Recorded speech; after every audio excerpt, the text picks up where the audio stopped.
So today I'm actually talking with Anouk, who's building some amazing pieces of clothing that incorporate technology. So I'd like to turn it over to Anouk to maybe give us a little bit about her background and talk about how she's merging technology with fashion. Yeah, for sure. Thank you so much for the invitation. I'm a Dutch fashion tech designer, so I combine all kinds of stuff in my work, mostly a combination of electronic sensors and robotics. So one of the designs that you can see behind me is my robotic spider dress, which I created in first version in 2010 and then the second version in 2015. And for example, this dress works with mechanics on the shoulders. So I have here like a little prototype to show you. So it has really robotics on the shoulder, as you can see here. And those are 3D printed legs, so they are sort of spider legs.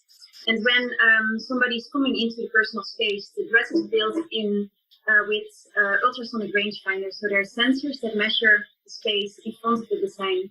So this dress works with, for example, the notion of the personal space. So when somebody steps into the personal space of this design, the design is seeing that and it's reacting. It is attacking the person that steps into the personal space, almost protecting the wearer.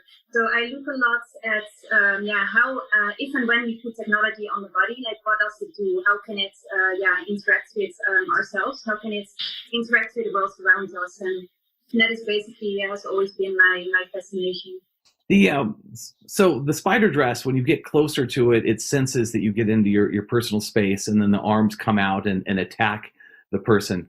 Could you give us a little bit of background about what made you think about this, about pushing people away when they get a little bit closer? What was really the motivation behind this dress? I think if you're looking around at if you travel around a lot, like different people have different personal spaces, and sort of the way we use the space. We have the intimate space, the personal space, the social and the public space around us, and this is based on the proxemics theory of Edward T. Hall. He wrote a book in the 60s called The Hidden Dimension. Might be an interesting one if you're interested in personal space. And that just got me to think, because what he was doing is he was measuring the spaces around him with a wooden stick. And I was like, well, in this day and age, we have sensors, So I could use his research, and I use proximity sensors. Instead of him using this analog wooden stick, I use proximity sensors to do his same research. So for me, I think it is just a fascination of sort of different cultures having different personal spaces.